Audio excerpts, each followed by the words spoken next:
Assalamualaikum warahmatullahi wabarakatuh.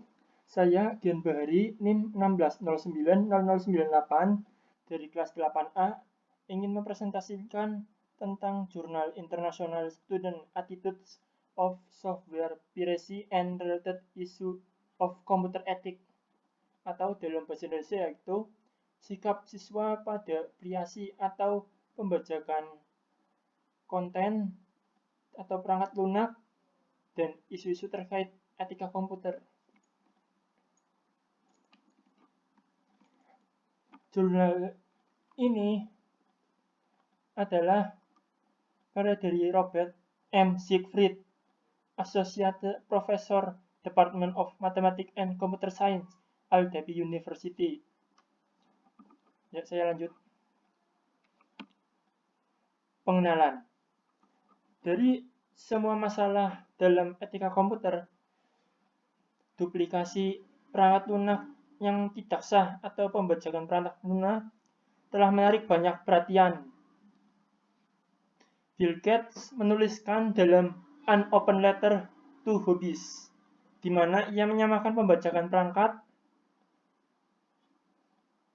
lunak dengan pencurian langsung, diterbitkan pada Februari 1976. 5 tahun sebelum pengenalan IBM Personal Computer. Business Software Alliance memperkirakan bahwa negara bagian New York saja kehilangan lebih dari $540 juta dalam penjualan retail karena pembajakan perangkat lunak. Pembajakan perangkat lunak telah menjadi subjek beberapa studi yang telah menjadi fenomena luas pada umumnya, khususnya di kalangan mahasiswa. Sebuah penelitian sebelumnya oleh Cohen dan Cornwell menambahkan pertanyaan tentang mengunduh musik dari internet. Survei ini mencakup tanggapan dari 224 siswa dengan profil siswa yang serupa. Studi ini menemukan bahwa ada sedikit perubahan dalam pendapat siswa mengenai duplikasi yang tidak sah atau ilegal dari materi berhak cipta. Pada siswa umumnya merasa bahwa menyalin perangkat lunak komersial dan mengunduh musik dari internet dapat diterima dan hal yang sudah lumrah di kalangan mereka. Metodologi. Mengetahui perilaku pelajar terhadap pembajakan perangkat lunak adalah tujuan dari penelitian ini. Dalam penelitian ini, kuesioner yang digunakan pada dasarnya sama dengan yang digunakan oleh Cohen dan Cornwell. 2 pertanyaan tambahan ditambahkan tentang mengunduh musik. Pertanyaan-pertanyaan tambahan ini tidak ada pada kuesioner yang didistribusikan ke kelas pertama yang disurvei. Mereka hanya diberikan sekitar setengah dari kuesioner.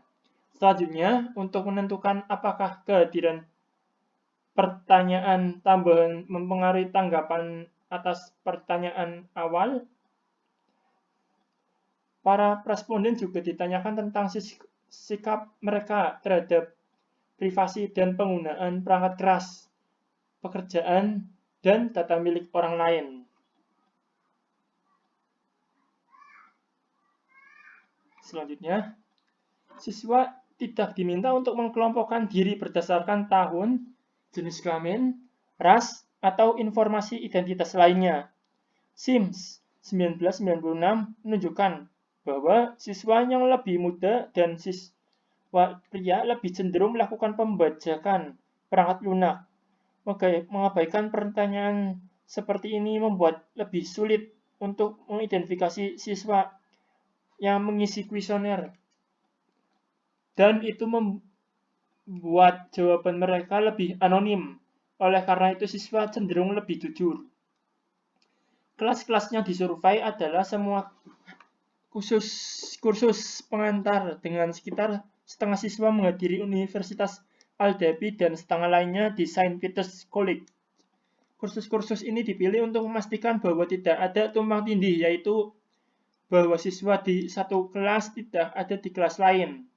Survei dilakukan selama sesi musim panas 2000, musim gugur 2000, tahun 2000, musim semi tahun 2001 dan sebagian disurvei selama sesi musim panas 2001. Selanjutnya, kuesioner diberi nomor setelah pengumpulan dan didata pada Microsoft Excel menggunakan 1 untuk menunjukkan benar dan 0 untuk menunjukkan salah. Entry untuk pertanyaan yang tidak dijawab dibiarkan kosong. Sebanyak 224 kuesioner siswa digunakan dalam survei. Kuesioner di mana pertanyaan dibiarkan tidak dijawab dikeluarkan dari total, menghasilkan tingkat respon 96%. Siswa Adelphi menyelesaikan 110 kuesioner, sedangkan siswa Saint Peters menyelesaikan 114 kuesioner. 108 kuesioner yang berisi 2 pertanyaan tentang pengunduhan musik. Selanjutnya, hasilnya dalam tabel 1, pengalaman komputer dan penggunaan responden. Totalnya yaitu tentang pengalaman saya dengan komputer, my experience with computer. Yang pertama, daily use over more than a year, artinya penggunaan harian lebih dari setahun itu 78%. Paparan terbatas,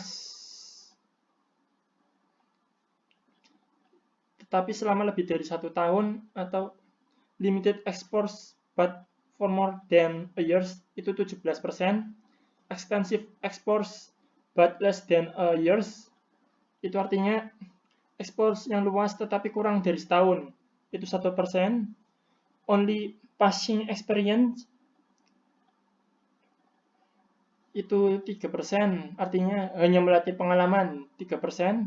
Dan no prior experience, tidak ada pengalaman sebelumnya, itu 2%.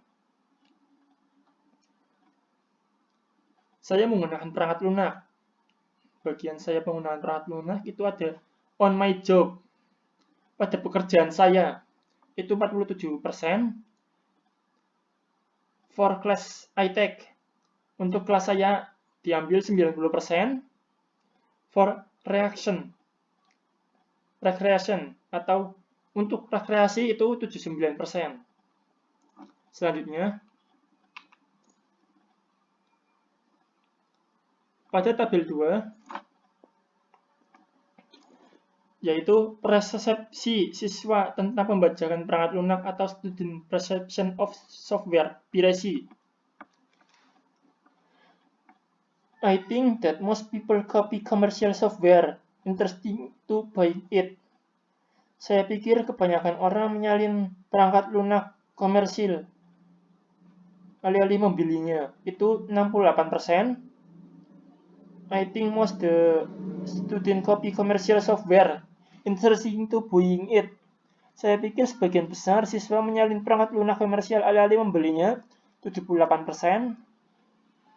I think that most professors copy commercial software interesting to buying it. Itu saya pikir sebagian besar profesor menyalin perangkat lunak komersial daripada membelinya, itu 39%. I think that most administrator copy commercial software interesting to buying it. Saya pikir sebagian besar administrator menyalin perangkat lunak komersial alih-alih membelinya, itu 36%. I have copied commercial software interested of buying it. Saya telah menyalin perangkat lunak komersial alih-alih membelinya, itu sebesar 54%.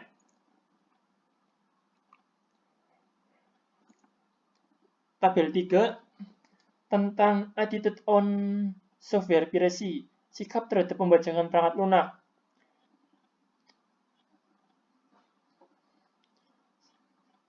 Total tentang saya pikir tidak apa-apa bagi orang-orang seperti saya untuk menyalin perangkat lunak komersial alih-alih membelinya. For people such as myself to copy commercial software interesting to buying it, itu 66%. For people such as myself to copy commercial software interested to buying it when we use it for education purpose. Bagi orang-orang seperti saya untuk menyalin perangkat lunak komersial, alih-alih membelinya ketika kami menggunakannya untuk tujuan pendidikan itu 74%. For employees to copy commercial software to evaluate it for possible purchase.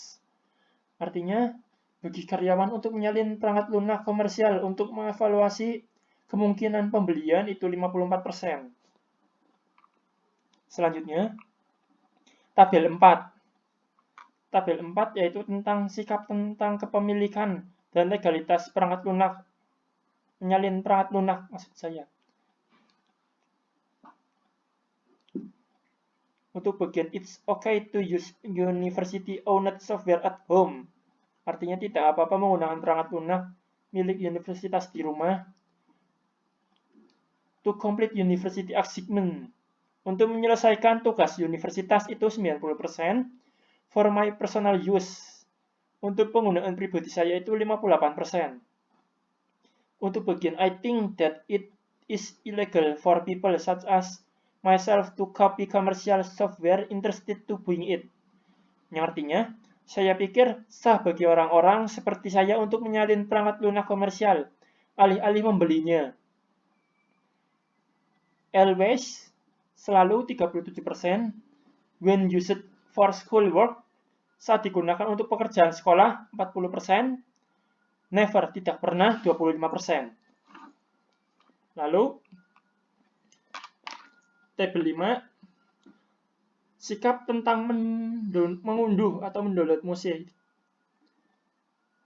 Bagian I think it's okay, yaitu artinya saya pikir tidak apa-apa.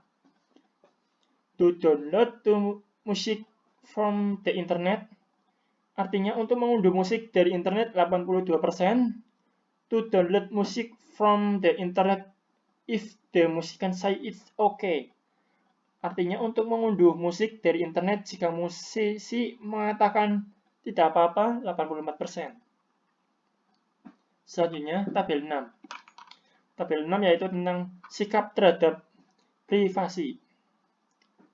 Bagian I think it's okay yaitu sikap saya pikir tidak apa-apa. To use another student computer account if the student agrees. Artinya, untuk menggunakan akun komputer siswa lain jika siswa setuju 50%. To use another student computer account with the student's knowledge. Artinya, untuk menggunakan akun komputer siswa lain tanpa sepengetahuan siswa 12%. For a student to look at but not change confidential student records. Artinya, bagi siswa untuk melihat tetapi tidak mengubah catatan siswa rahasia 27%. For a student to look at and change confidential student records. Artinya bagi siswa untuk melihat dan mengubah catatan siswa itu 10%. For me to sell names and address from the university phone dictionary. Maksud saya. Itu artinya bagi saya yang untuk menjual nama dan alamat dari direktori telepon universitas itu 8%. Lanjutnya, tabel 7. Tabel 7 artinya tentang sikap terhadap etika staf dan fakultas. Pada bagian I think it's okay.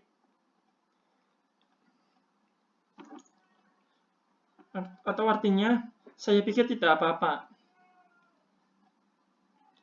For faculty to use the university's computer for non-university activities. Artinya, bagi fakultas untuk menggunakan komputer universitas untuk kegiatan non-universitas 58%. For employees to take with them to their new job copies of program they have written for the university Artinya bagi karyawan untuk membawa mereka ke salinan pekerjaan baru mereka dari program yang telah mereka tulis untuk universitas adalah 45%. For university employees to run program for their social organization on the university's computer. Artinya, bagi karyawan universitas untuk menjalankan program untuk organisasi sosial mereka di komputer universitas, 44%. Selanjutnya, tabel 8. Tabel 8 tentang sikap terhadap plagiarisme siswa dan kegiatan terkait. Ya itu. Pada bagian I think it's okay. Saya pikir tidak apa-apa. For student to work together on computer assignment. Artinya bagi siswa untuk bekerja bersama dalam tugas komputer 86%. For student to give a copy of their works to another student to hand in. Artinya, bagi siswa untuk memberikan salinan karya mereka kepada siswa lain untuk menyerahkan 26%. For two students to share their works for a computer assignment and each hand in a copy. Artinya untuk dua siswa untuk berbagi pekerjaan mereka untuk tugas komputer dan masing-masing tangan dalam salinan 57%.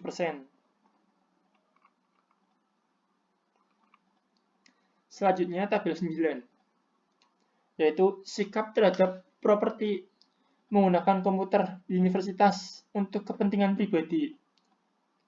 Pada bagian it is okay to use the university's computer for my personal benefit.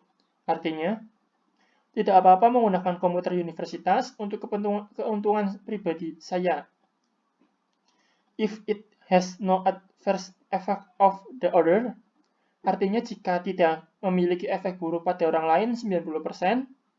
If it has only minor adverse effect on others, jika hanya memiliki efek samping kecil pada orang lain 26%, regardless of its effect on others, terlepas dari pengaruhnya terhadap orang lain 18%.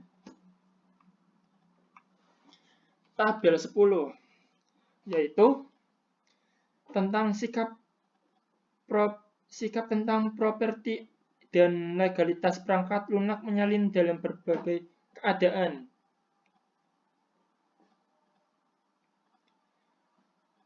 Pada bagian there is what I believe about people copying commercial software that belong to others. Artinya, inilah yang saya yakini tentang orang yang menyalin perangkat lunak komersial milik orang lain. It is always wrong, artinya itu selalu salah, 27%. I should then copy in it, but the purchaser might make copies from backup and archive purpose. Artinya, saya tidak boleh menyalin, tetapi pembeli dapat menyalin salinan untuk tujuan cadangan dan arsip 47%. It is okay for me to use this copied for software if I would not buy in any way. Artinya, tidak apa-apa bagi saya untuk menggunakan perangkat lunak yang disalin. Ini jika saya tidak mau membelinya, 54%. It is okay for me to try out software so long as I buy it if I keep on using it. Artinya, tidak apa-apa bagi saya untuk mencoba perangkat lunak selama saya membelinya. Jika saya terus menggunakannya 63%. Terus pada tahap kesimpulan di tabel 11, yaitu tentang perbandingan pertanyaan dari 3 studi. Yang studi dari jurnal ini, dan Colin and Cornwell itu yang studi dari orang itu, dan studi dari Schuster. Bintang adalah tidak ada pertanyaan ini dalam studi tersebut. Ada 2 bintang di Schuster. Berarti ada 2 pertanyaan ini yang tidak ada pertanyaan di penelitian Kuster. Saya lanjut.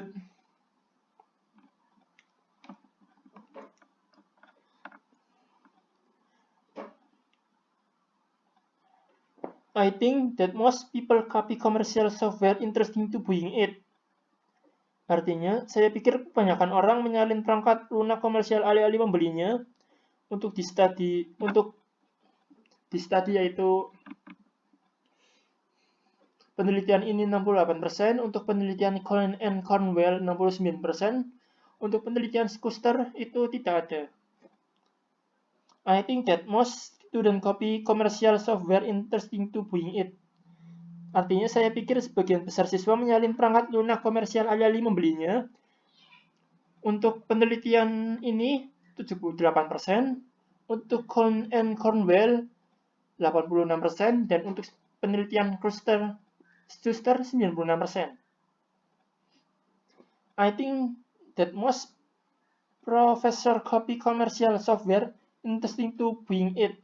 Artinya, saya pikir sebagian besar profesor menyalin perangkat lunak komersial daripada membelinya. Untuk penelitian ini 39%, untuk penelitian Cohen and Cornwell 56%, untuk penelitian Schuster 79%. I think that most administrators copy commercial software interesting to buying it. Artinya, saya pikir sebagian besar administrator menyalin perangkat lunak komersial alih-alih membelinya. Untuk penelitian ini 36%. Untuk penelitian Cohen and Cornwell 25%. Untuk penelitian Schuster 89%. Lumayan banyak. I have copied commercial software interested of buying it. Artinya, saya telah menyalin perangkat lunak komersial alih-alih membelinya. Untuk penelitian ini 54%, untuk penelitian Cohen and Cornwell 44%, dan untuk penelitian Schuster itu tidak ada. I think it is okay for people such as myself to copy commercial software interested of buying it when we use for educational purpose. Itu artinya, saya pikir tidak masalah bagi orang-orang seperti saya untuk menyalin perangkat lunak komersial daripada membelinya ketika kami menggunakannya untuk tujuan pendidikan. Untuk penelitian ini 74%, untuk penelitian Cohen and Cornwell 79%, untuk penelitian Schuster adalah 84%. Ya, terima kasih. Dan sedikit tambahan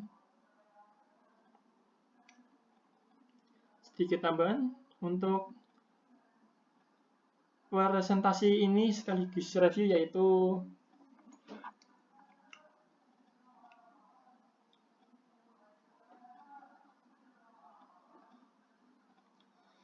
mahasiswa saat ini, atau ini maksud saya ini adalah kesimpulan saya. Mahasiswa saat ini jauh lebih melek komputer daripada mahasiswa ketika Schuster, mahasiswa yang pada penelitian ini. Dan Cohen and Cornwell melakukan studi masing-masing. Tetapi sikap ini terhadap pembajakan perangkat lunak mirip dengan apa yang